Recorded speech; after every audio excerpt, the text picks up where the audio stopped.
Our first rose bearer, Mr. Andre Colbert. Happy 18th birthday, Trent. Being able to a part of your 18 roses brings me a sense of pride and happiness that words cannot express. Also remember how we hated each other in the year 10, and all those times we would beef and argue during hospitality. But you were always there whenever I needed help with the same repetitive problems. I know we haven't been close for a long period of time, but in the short period, you went from being my number one up to one of my closest friends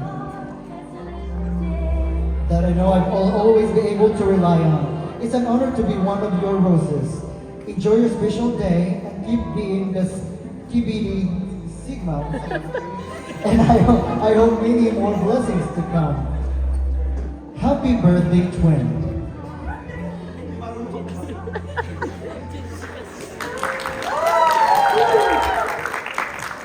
Next rose bearer is Tessie.